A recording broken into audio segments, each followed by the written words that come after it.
Welcome to the Freeman's Podcast. I'm your host, Joel Whitmire. Join us as we explore liberty, truth, and current events from a biblical worldview.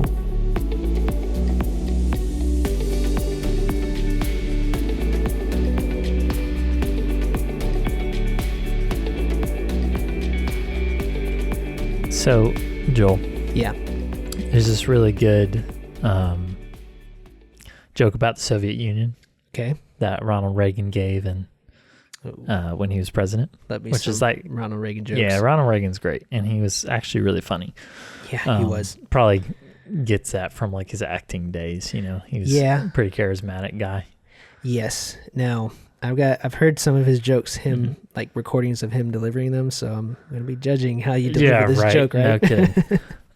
But yeah, so my favorite one basically goes like this. So he says that Gorbachev, leader of the Soviet Union, was on his way, he was running late to a meeting at the Kremlin. Right. And so he hops like into his town car and he tells the driver, like, step on it. We're going to be late for this meeting. And his driver says, Mr. Gorbachev, note with all due respect, I'm afraid to speed because, all the Soviet police are extremely strict and, they'll pull over anybody, doesn't matter who it is. Yeah. Gorbachev says, well, you know what? Switch with me. I'll drive. They'll never pull me over. Right. Leader of the Soviet Union. Right. So Gorbachev hops in the front seat, slams on the gas, is flying to the Kremlin. Sure enough, goes around a corner. Police officer pulls the guy over. Yep. And he comes up to the window. He's like ready to give him the what for. Yeah. And he rolls the window down and he goes, Mr. Gorbachev, I'm sorry, I didn't realize it was you, sir. He's like freaking out, thinking his life's in danger. And he tells him, don't worry about it. We're just trying to get to the Kremlin. He goes, yeah, right on your way, sir. So then the cop goes back to where he was, had his car parked. Mm-hmm. There's another one of his cop buddies there, and he looks at him and he says, who on earth was that? Right. And he looks at him and he says, I don't know, but he must have been important because Gorbachev was his driver. Isn't that great? That's fantastic. I love that so much. I love how it's so funny. Dude, how he came up with stuff like that, Well, and that's funny because actually some of those jokes, at least what Reagan said, was that it's actually Gorbachev who told him some of those jokes. Yeah. So he would give him his favorite Soviet jokes and then he would tell him. So that's pretty funny stuff. That's actually fantastic. That's, I read that Reagan was trying to collect jokes from the Soviets. These are ones that the Soviets actually tell. So I think that's just fantastic. Yeah, that's awesome. So, yeah, I think that is a good way to start today. A joke about old tyranny and kind of lighthearted because the rest of this episode might be a little it's going to be the complete on the heavy opposite side. of that. Yeah. Yep. So, what are we talking about today? So we're talking about tyranny. Okay. And why are we talking about it, Joel? So we're talking about tyranny because it's another one of those things, as we constantly are trying to define things correctly on this podcast. It should just be called the Definitions Podcast. No. But, it's important for us to understand truth. Mm-hmm. And for truth to be communicated clearly, we need to define things correctly. And so we want to define tyranny for people. We want to show, not just define it in an academic way and get this intellectual knowledge about it, but as we'll get into, probably some in this episode, maybe in the next episode, we'll get into it more, what it actually looks like and how it actually functions and those types of things. And we'll get into some of that, I guess, in the biblical passages in this one. Cool. But I mean, it's one of those things too. It's like all these things, right? That kind of gets loosely thrown around, whether it be in our culture, in the media, kind of political discourse, stuff like that. Yeah. Why talk about it? Turn the news on. Yeah. Because it's everywhere today. Read a newspaper. Yeah. Yeah, exactly. But you're right. It is one of those things, and it too has fallen prey to the relativism because you can have somebody say, I'm being oppressed by their marriage. And yeah, I'm not saying that there aren't marriages that are messed up. I was about to say, I was like, I don't know, man. But There's there are, but somebody who wants to just sleep around might feel oppressed by marriage. Somebody who wants to steal from the grocery store might feel oppressed by those laws. Anybody can claim to be oppressed by anything today. So why don't we define it for what it really is, so we can maybe cut some of that out, Exactly. So what's the kind of general Google definition? Yeah. So going to Google, we kind of love Google here. I wouldn't say we love it, but it's helpful. Yes, it can be helpful. Purpose. Everybody uses it. It serves a purpose. They have a definition if you just Google the word tyranny from Oxford Languages, and I thought it was pretty straightforward, pretty decent. They had it as cruel and oppressive government or rule. Okay. A nation under cruel and oppressive government. Cruel, unreasonable, or arbitrary use of power or control. Pretty solid. I was like, okay, cool. Yeah, that's right on. Their example, the tyranny of the 9 to 5. That's when I was like, 9 to 5 day, the work day. Yeah, the work day. So was reading through it, was like, okay, this is solid, and got to that. I was like, well, you're not cruelly, arbitrarily, unreasonably treated in a 9 to 5. You are choosing to work there. That's just the Gen Z definition of tyranny. I feel like every Gen Zer who pulls this definition up and sees that goes, yes, that's me. I'm oppressed. This is random, but have you heard of this thing? I saw this thing the other day talking about time blindness. Time blindness. Did you see that? I don't think so. It's this thing where you have mostly Gen Zers are saying that they love suffer. Gen Zers on this show, by the way. I'm a Gen Zer, okay? So I could talk about my people like that, Go for it, because I'm a bit older than you, so go ahead. But so apparently this thing where mostly Gen Zers say that they suffer from this thing called time blindness. Okay. And that's why they're not able to be on time for things like work and school and stuff. And so there's literally people, I'm sure it's a very small amount of people, right? But certain people who have literally tried to say to their bosses, I can't be on time because I suffer from time blindness. Wow. And I'm like, man, I wish that was real, because I think I suffer from it too. You are a Gen Zer. Yeah, I am a Gen Zer. Maybe there's something to it. Maybe it's a generational curse kind of thing, Well, dude, a generational curse means that the generations before you had it and we didn't, so no. All right. Doesn't fly. We'll see how it is. All right. So that's Google. Pretty straightforward. All right. Uses a really weak analogy to back up its definition, but cruel, unreasonable, arbitrary use of power or control. It's a pretty solid definition of tyranny. Yeah, and it definitely brings up kind of the government aspect, right? The government overreach of power is kind of how we think of tyranny today and stuff like that. Tyranny can come from individuals to individuals. Sure. There can be abusive relationships and all that kind of thing. But for the sake of the podcast, for our episodes today, we're going to be focusing more on government. Yeah.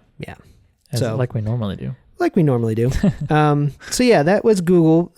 We're going to get into the ancient view of tyranny now, and I'm going to let you take the wheel since this is your wheelhouse. My 5 minutes of fame. No, come on. You'll at least take 10 here. Okay, nice. Yeah, so I'm going to milk this for all I can. Please 35 minutes we're going to spend on this. Y'all buckle in. No, so I just want to talk about a few things because, like a lot of our sort of modern concepts of government and culture and politics and things like that, we have adapted them from sort of the ancient aspects of Western society. Or at least their terminology. Right, or at least their terminology or something like that. Right. Ancient Greece, ancient Rome, those sorts of things. Although they're not always fully accurate. But right. So the idea of tyranny is not unique in that respect. We literally derive our English word for tyranny is a derivative of the Greek word tyrannos, which is simply a verb that all it means is the seizure of authority or the seizure of power. Okay. And so unlike our modern kind of word of tyranny, which has like a very negative, like we talked about in the Google thing, right? It's like oppressive form of government, like abuse of power, that sort of thing. Right. The Greek word tyrannos has it's not completely neutral, but it's a more neutral term. Like it just means the seizure of power, like someone takes power. So it could be somebody who is elected to power, or somebody who just takes power. So yes. Okay. Elected is probably a bit of a stretch. Sure. Especially for the ancient world. Yes. Yeah. So, like we can kind of get into that because so the way that I kind of think of it is the consolidation of power through popular support and or held through military force. Okay. So oftentimes what we kind of see in the ancient Greek tyrants, so these these ancient Greek leaders, more specifically, the ones we know the most about are the ancient Athenian tyrants. Right. So in the city-state of Athens, which is just one city in the greater Greece. Right. We have kind of a lot of records of there was this time period of tyrants, essentially. So this was how they led this is how they ran their government before the Athenian democracy, kind of as we've become more familiar with it, was put into place. Gotcha. And so, like you said, with the kind of election aspect, there's sort of either these tyrants, these leaders come to power either through sort of like a military coup, just sort of like literally overthrowing the tyrant before them, or it can be through popular support. Right. So it's not really election, it's just sort of more of like a mob rule like saying, thing. Yeah, we like want people you. are just like, yeah, this guy's in power, you other dude, like get out. Gotcha. Or we will bring in the military kind of thing. Okay. So like one of the most famous examples of this is there's a guy named Pisistratus who so that's quite the name. Yeah, no, right.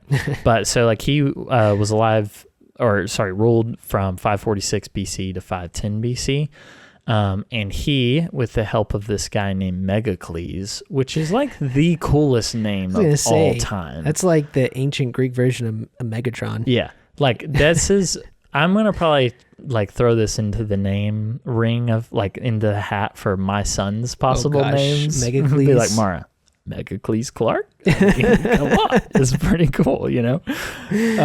Let's hope he was a worthy role model. Yeah, I mean, not really. But so basically, there's this kind of famous story where Megacles helps Pisistratus consolidate power in Athens. Okay. And they come up with this ruse where Megacles finds this like super attractive woman and they put her in a chariot with Pisistratus and they tell the people that she's Athena and she's the goddess of like war and like a bunch of other things. But so the idea there is that they put Pisistratus with Athena right into Athens and say the gods are he has him. the favor of the gods with him. And then the people sort of rally behind that and say, yeah, Pisistratus is our new leader. Did it work? So he does stay in power for a while, and then his family actually kind of like actually consolidates rule for a really long time in Athens, until a guy named Cleisthenes ends up through another sort of coup with all these different sort of tricks, tricks and political maneuvers. Nothing he new comes under into the power. Sun. Do what? So nothing new under the sun. Nothing new under the sun, exactly. So, but Cleisthenes was a guy in 509 BC, or actually technically 508 BC, establishes what we know as the Athenian democracy as the way to end this system of the tyrants. Okay. Because you kind of just have this perpetual, like one guy comes to power, enacts some laws, someone else takes over through some type of like coup or political maneuvering. And then so Cleisthenes kind of has this enough is enough moment and sort of secedes some power to the people and creates this thing that we think of as democracy. Gotcha. Sort of. Yeah. So, but some of the most important kind of things to notice here about the way guys like Cleisthenes, Pisistratus, there's also a famous tyrant called Solon. There's this thing called Solon's Reforms. A lot of people have heard of that, 594 BC. I've heard of that too. Yeah. And so like Solon, for example, instituted a bunch of policies that emphasize the trade of olive oil. And Interesting. A lot of the tyrants were really responsible for things like public works, right? Developing like trade, maritime trade, stuff like that. And so the difference, really the key difference between sort of ancient Athenian tyrants and ancient Greek tyrants to what we think of as modern day tyranny is effectively they just ruled as sort of like these popular leaders. Okay. Where it was just sort of like they come to power through whatever means, and then they say to the people, like, what do you want? Mm-hmm. And then the people say, we want a better harbor. And then they make it happen.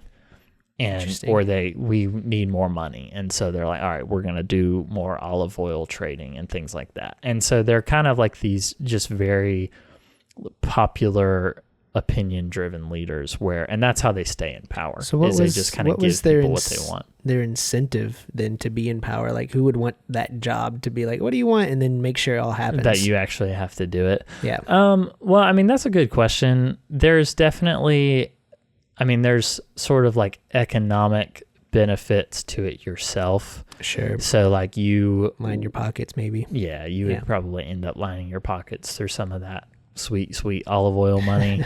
And then there's just sort of the aspect of fame. There could be military reasons, so sort of like defense, basically keeping your family alive. If there's another tyrant in power and they didn't really look upon you and your family so favorably, that could put you at risk. And so there's some incentive there.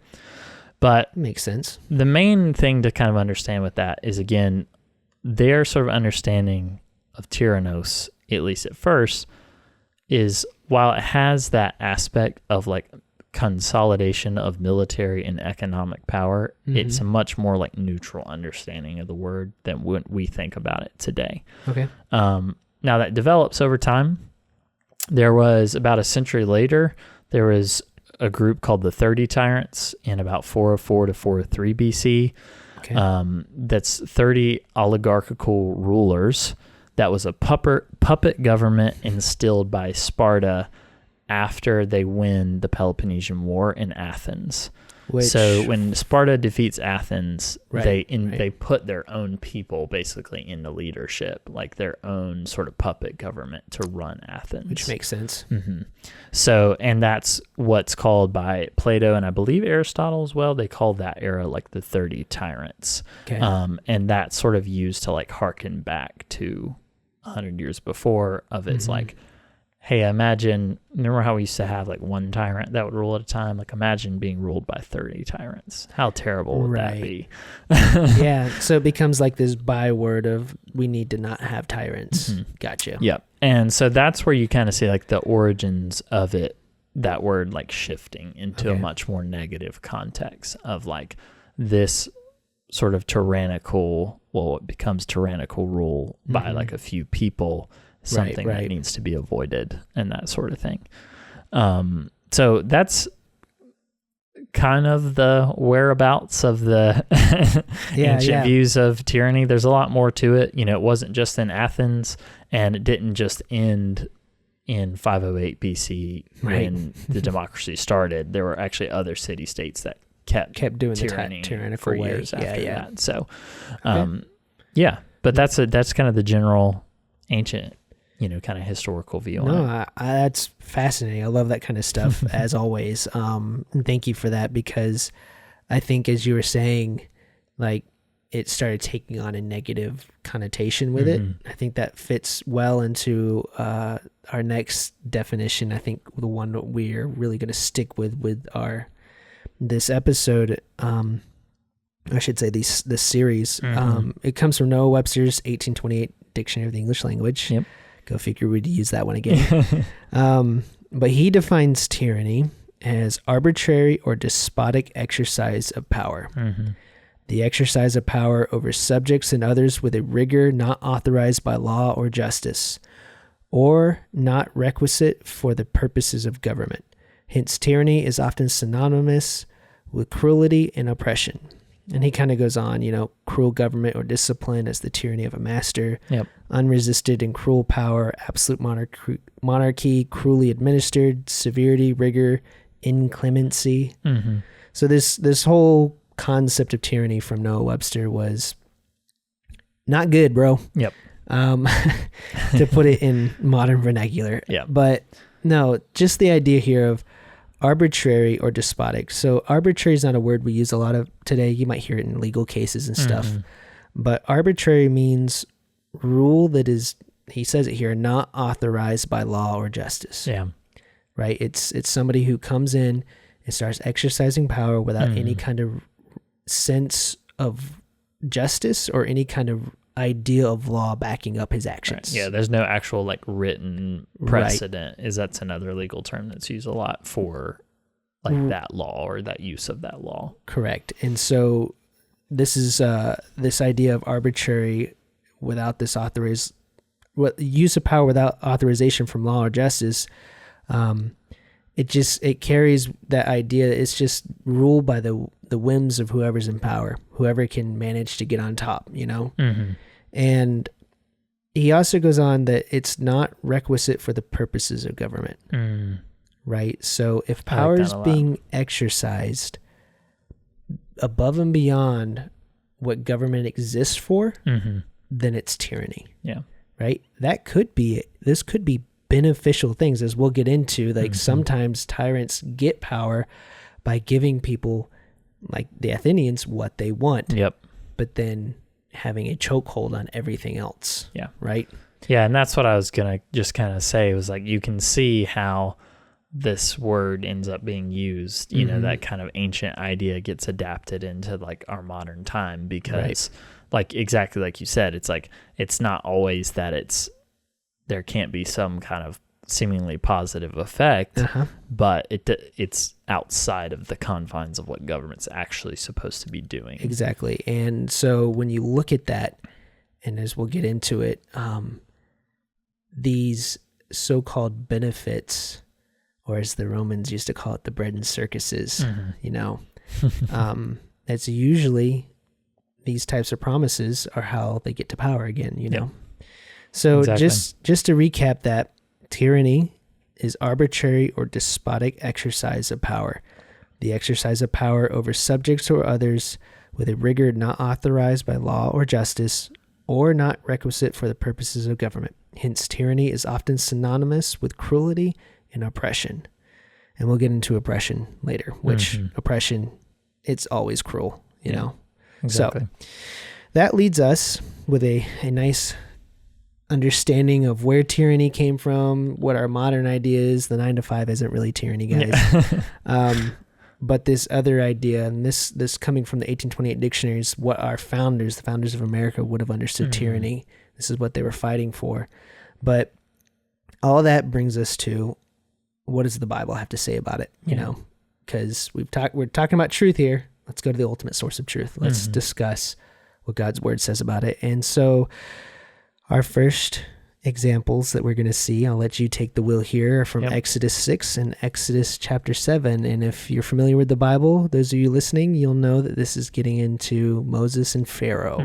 Yeah, and that's what a lot of these verses are really going to touch on, just examples of tyrants in the Bible and their sort of abuse of power. So the first story is from Exodus chapter 6 and 7, the first bit starting in verse 1. And so I'll just start there. Okay. It says, "But the Lord said to Moses, now you shall see what I will do to Pharaoh, for with a strong hand he will send them out, and with a strong hand he will drive them out of his land." And verse 2, "God spoke to Moses and said to him, I am the Lord. I appeared to Abraham, to Isaac, and to Jacob as God Almighty. But by my name, the Lord, I did not make myself known to them. I also established my covenant with them to give them the land of Canaan, the land in which they lived as sojourners." Verse 5, "Moreover, I have heard the groaning of the people of Israel, whom the Egyptians hold as slaves, and I have remembered my covenant. Say therefore to the people of Israel, I am the Lord, and I will bring you out from under the burdens of the Egyptians, and I will deliver you from the slavery to them, and I will redeem you with an outstretched arm and with great acts of judgment." So in that passage, you kind of see the tyranny that the Israelites were under by Pharaoh and the Egyptians' rule in their slavery. Right. where God says in verse 5, "Moreover, I have heard the groaning of the people of Israel, whom the Egyptians hold as slaves." So, yeah, their tyranny was that they were slave labor, right? And God, being gracious, he hears their groaning. Like, groaning doesn't happen because tyranny's nice. Yeah, that's right. Or that their slavery is some kind of easygoing. They're groaning as slave labor for the Egyptians, and God is mercifully stepping in, remembering his covenant to come deliver his people. Yeah, I love that. I mean, that's just so, that's so good. Yes, God is good. But you want me to go ahead and keep reading to the next part? Go ahead. All right, so again, jumping ahead, Exodus chapter 7, starting in verse 14, we have here, it says, "Then the Lord said to Moses, Pharaoh's heart is hardened. He refuses to let the people go. Go to Pharaoh in the morning as he's going out to the water. Stand on the bank of the Nile to meet him, and take in your hand the staff that turned into a serpent." So he's referencing before this into chapter 6, early chapter 7, the first time that Moses confronts Pharaoh. But he says, "And you shall say to him, the Lord, the God of the Hebrews, sent me to you, saying, let my people go, that they may serve me in the wilderness. But so far you have not obeyed." In verse 17, "Thus says the Lord, but this you shall know that I am the Lord. Behold, with the staff that is in my hand, I will strike the water that is in the Nile, and it shall turn to blood." And then continuing on. Verse 23. Verse 23, yep. "Pharaoh turned and went into his house, and he did not take even this, the Nile turning into blood, to heart." Yeah. Man, what a jerk. No, really. Yeah. No, but you see in both of these, you see how there's tyranny from the Egyptians and specifically Pharaoh. And God has come, he said he would deliver, he comes to deliver and commands, "Let my people go that they may serve me in the wilderness." But I love that. "But so far you have not obeyed me." That's what God says to Pharaoh. Like, even Pharaoh is supposed to bend the knee to God. Yeah. Even the tyrant is supposed to. And that's where the rub is coming from, because tyrants are seeing themselves as either outside of having to obey or maybe see themselves as gods. Like, I know the Egyptians saw their pharaohs as some kind of god. Yeah, in the old kingdom, which I believe this was still technically in that. So yeah. And so you just have this here where God is showing himself to be in total in charge, and yet, Pharaoh's heart is hardened. He's hardened that he's not going to let the people go. He's going to keep using them as slave labor, and God's not going to have any of it. Yeah. Right? Yeah. And I think in those passages, you do see like that kind of key element of tyranny, which is like this refusal to adhere to either a reason from God, but also like any type of authority outside of yourself, right? Like that's a key component, I think, to tyranny, and you see that in there. You know, it's like literally God's telling you, like, stop it, and he's like, I don't want to. Yeah. No, I don't think I will. Well, and it's arbitrary, right? Pharaoh's not, and he didn't enslave the people with some kind of backing from any kind of law, maybe their own laws, but those laws weren't based in ultimate truth from God or from the creation mandate in any way, you know? These are just arbitrary. They're by his own whims, and so God's stepping in to correct it. Yeah. And I think that's a warning to tyrants. Beware, God won't let you rule forever. So what are, like, going throughout the Bible, what are some like kind of later examples as we get more into so it? Some of the things that we looked at is, and we'll touch on this again, is like, tyrants, God can allow them as punishments and corrections, and sometimes he doesn't. The Israelites weren't being punished by God in the tyrant of Pharaoh, but that he was raised up that God would show his power to deliver his people, right? And so the tyrant, another situation where it is a correction can be seen in Judges 3:12-15. Okay. Well, you can just read the whole book of Judges, and you'll see many examples of tyrants as corrections and judgments on people who have turned away from God. Yeah. Right?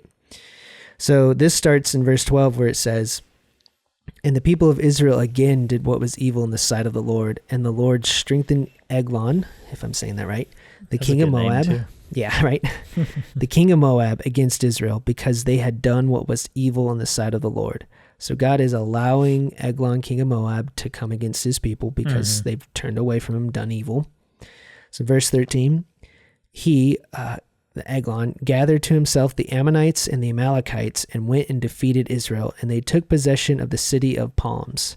And the people of Israel served Eglon, the king of Moab, 18 years. Dang.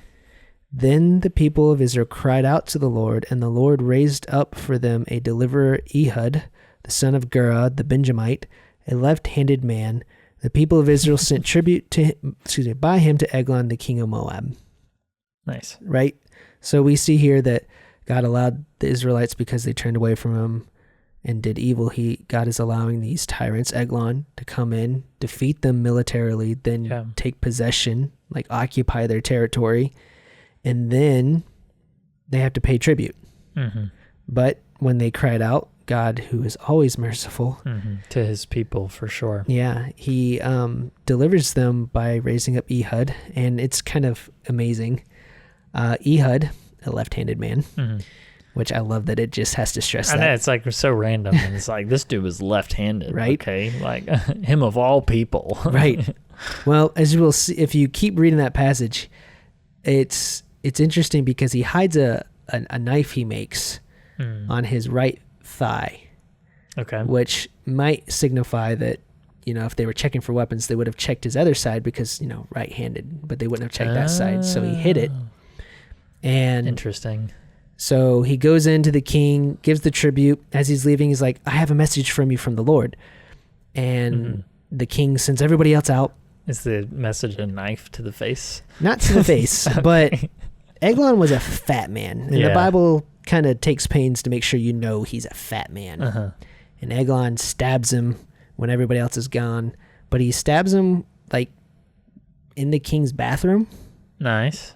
And the guy was so fat, like the fat like covered the blade after, and he just left it. Now this is kind of gross. It's just gross. It's like fat. This is just the proof of like that the Bible is super weird sometimes. Well, it's not just super weird. It's just not going to pull any punches. It's like this is what happened. Right. And so, it's just the guy. Ehud locks the doors and gets away, and all the servants, they leave the king in there for hours. So Ehud gets away because they think the king's like relieving himself. Nice.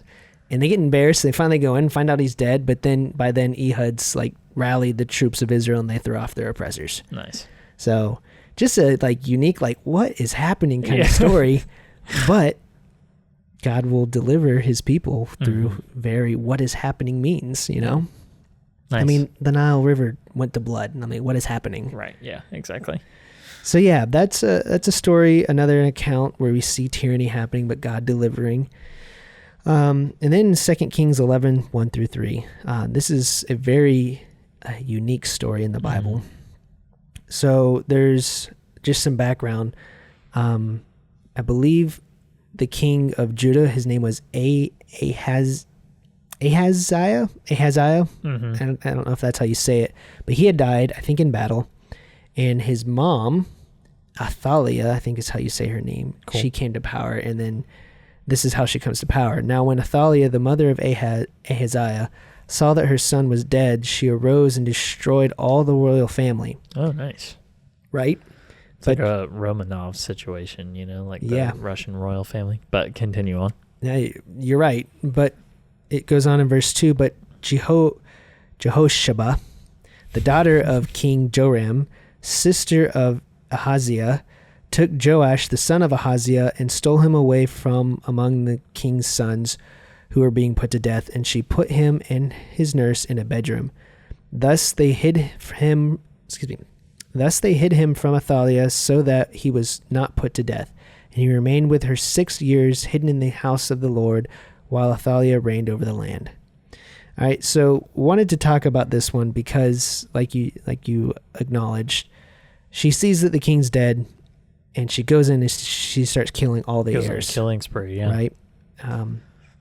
And then the daughter of one of the former kings hides Joash, and they hide him in the temple for 6 years until he gets old enough.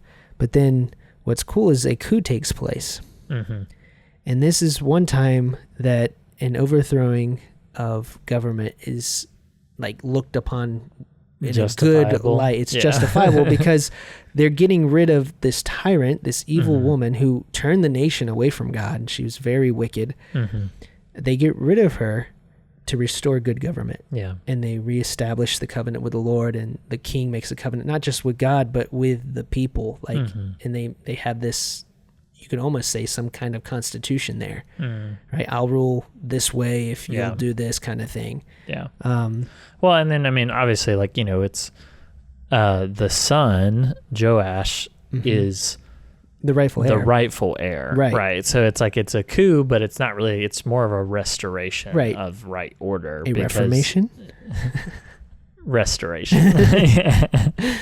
No, you're absolutely right. But it's a restoring of right, good government the way it was supposed to be. Yeah. Right? Yeah, and so it's like, you know, because you have obviously from security. That lock just went off, and that honestly scared me. That scared me too. Bad. I thought I was about to like have to throw down with somebody. It's like, somebody come in here. Yeah. But anyways, back to what's her name? Athalia. I don't know how to say it. I have a feeling we're going to get a lot of weird comments like, man, you guys cannot. A lot of hate. Yeah. I can do the Greek ones, but not the Hebrew ones. I completely stand by the fact that I can't pronounce these correctly. Yeah, I like how you do it with confidence. Like, you're just kind of like, I don't know, and I'm okay with that. And I think that's a good mentality. I appreciate that. Yeah, I'm trying here, guys.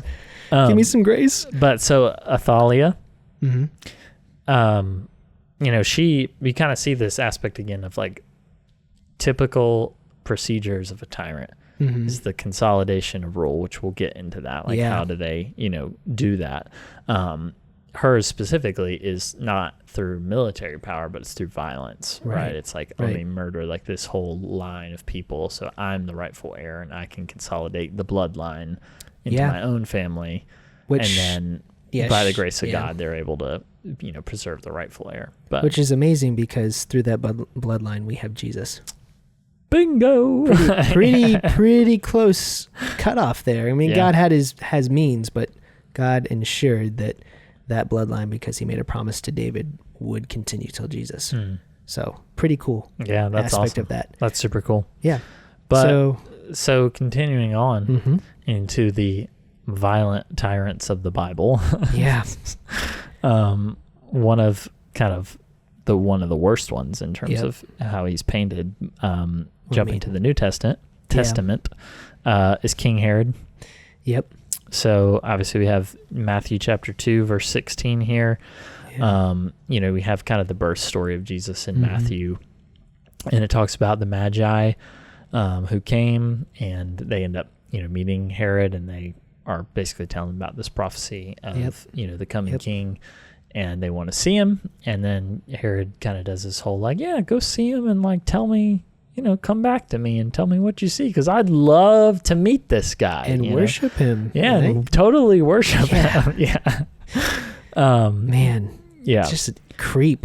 Yeah. But so in Matthew chapter 2, you have verse 16. It says, then Herod, when he saw that he had been tricked, so this is after the fact, by the wise men or the Magi, he became furious, and he sent and killed all the male children in Bethlehem and in all that region who were 2 years old and under, according to the time that he had ascertained from the wise men.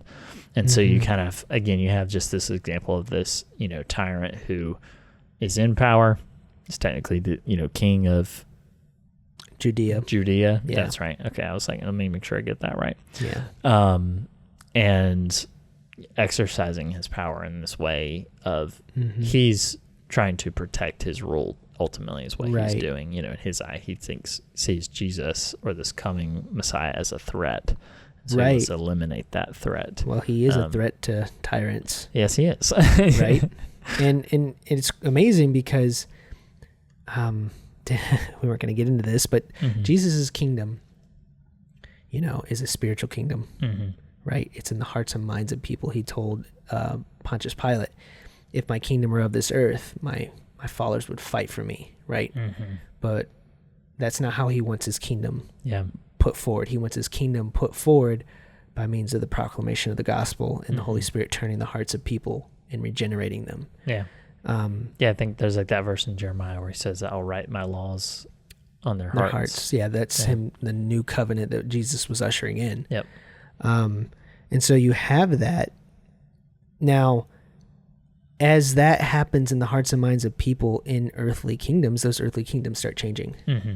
And that is what would have ended up being a threat to Herod, though he wouldn't have even noticed that. And he didn't even see that. He saw Jesus just another king, another rival, because that's what he was proclaimed as. And so he went after him. Yeah. And like you were saying, this is the idea of that consolidation of power, and it's arbitrary.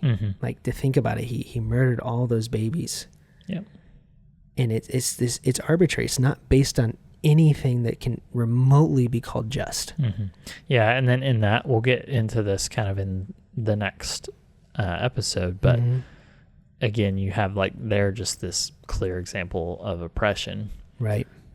You have this guy who has too much unchecked power. Right. Too much authority, that he has the right to literally just take the lives of completely innocent people's children. Right. And if I'm not mistaken, a few verses before that, when the wise men first show up and they ask, where's the Messiah? It says that, I think it says Herod was disturbed, but then all Jerusalem was disturbed. That's right. Yeah, they're disturbed by the presence of the Magi. Well, I think what it's referring to is once Herod is disturbed, people are like, oh no. Oh, yeah. Like, the tyrant's about to come loot on, like, hide. Like, this is not good. What if what he's throwing because of his anger gets hits me? You know, that's kind of silly. But yeah, everybody gets disturbed. No, I mean, that just kind of demonstrates like the reputation that he has. Right. And like, people start quaking in their boots when he gets mad, you know. An unchecked arbitrary power leaves people in a place of fear and dread. They have no idea what's coming or what to expect. We see that throughout history. KGB, you have no idea if your neighbor or yourself's just going to be picked up one day for something you accidentally said. You just have to worry about being good communist. Yes. Da. Da. Da. Da. She's going to kill us. Yeah. But no, that's really true. And this is completely just kind of like a random aspect about that passage, but one of the things that's become like that whole bit of the Magi and Herod has just become something that's really like caught my attention the last few years, because like we think when it talks about Magi that there are these basically ambassadors from the region of Persia. Right. So they're non-Hebrew people from like a foreign land, right? Even a non-Western land, and they got it. You know what I mean? They were like, we're coming to see the one true king. Right. You know, and Herod, an interesting thought, like this is kind of going way outside our scope of talking about tyranny, but you brought it up. An interesting thought, don't know if it's true, but interesting thought is that those Magi were descendants of astrologers that were trained by the prophet Daniel when he was in Babylon. That's right. Because Daniel understood the Messiah was coming, and they would have possibly been those who were keeping a watch, like, hey, pay attention, because he'll come eventually. You know. Yeah. So I think that's one of my favorite theories of where they're coming from, but we don't know definitively. Right. Yeah. No, we really don't know that much about them at all. It's mostly speculation. But so back to tyranny. We'll have to do an episode on just the Magi one day. That'd be pretty cool. That would be awesome. It's fascinating. So you had here a note from Josephus. He had some history on Herod, I think. Yeah, and then not to go too much kind of into this rabbit hole, but maybe for the more skeptical listeners that could listen to this podcast, it's like all these examples of these people from the Bible.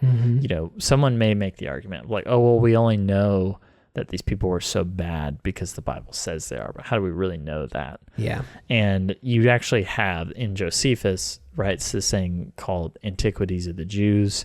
In book 15 of that, he details, yeah, I know, right? I've never written one book. You've written one, but so you're ahead of me. Tell people about that yet. But he gives a history of how King Herod came into power.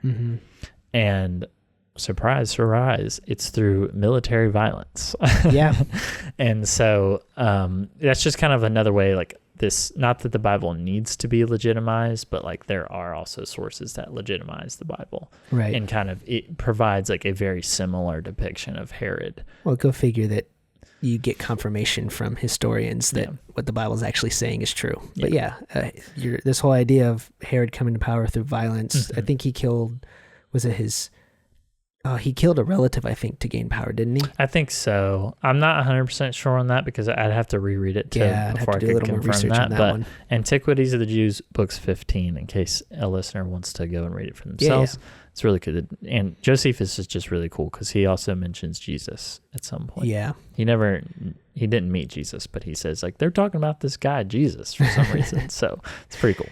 So and that brings us just to the last tyrant that we're going to look at from the Bible. I mean, we could get into Nero and all that because they're mentioned in the Bible, and some of the emperors are. But last one we're going to talk about is Herod II, the son of the Herod who killed the babies. Yep.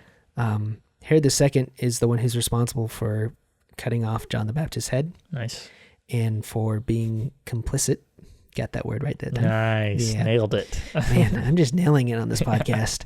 But he was complicit in the false accusations and false judgment of Jesus Christ. Yeah. Yeah, because Pilate appeals to Herod, right? And then he's just like, you deal with it. Well, Pilate sends him off. It's like, oh, you're under his jurisdiction, sends him off, and then Herod sends him back, and then they become friends somehow through that. But yeah, they're both complicit in the death of Jesus Christ, right? So I don't know how you could become more tyrannical than to, in an unjust way, condemn a just man who is also fully God to die. Yeah. Right? So it's obviously part of God's plan for our salvation, so praise God for it, but it's still tyranny. And it's still acknowledged as their agency to do these evil things against Jesus, though it was part of God's plan and it has infinitely benefited us. Their actions is still evil and they're still held accountable. Right? Yeah. So I know this has been a bit of a heavy topic, and our next episode's gonna get worse. Get into it. It gets worse, guys. Just hold on. Well, worse is a relative term. No.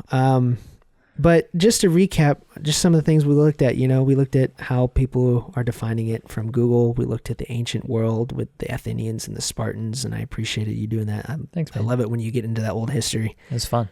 Yeah. And then just to reiterate Noah Webster's definition, because I think that's just a good summary of everything we looked at, that tyranny is arbitrary or despotic exercise of power. The exercise of power over subjects and others with a rigor not authorized by law or justice, or not requisite for the purposes of government. Yeah. Hence, tyranny is often synonymous with cruelty and oppression. So and then of course we looked at what the Bible had to say and how tyranny, though God allows it and is means for correcting and judging, he never says tyranny is a good thing, and he is always in the business of delivering people once the correction has been made and they turn back to him. Sure. Right? So then in the next episode, we're going to look at tyranny and how it happens, and then how it is happening in our world today. And then we're going to look at some of the effects that it has on people. Nice. So stay tuned for part 2 of our this little series on tyranny. Looking forward to it. Oh, come on. Let's not. I am actually looking forward to it. It'll be good. All right, guys. Thank you for listening. We'll talk to you later. God bless. Thank you for listening to the Free Man's Podcast. Be sure to like and subscribe for more great episodes coming your way soon. For more information and to sign up for exclusive bonus content, you can visit our website, thefreemanspodcast.com. Thanks again for listening, and God bless y'all.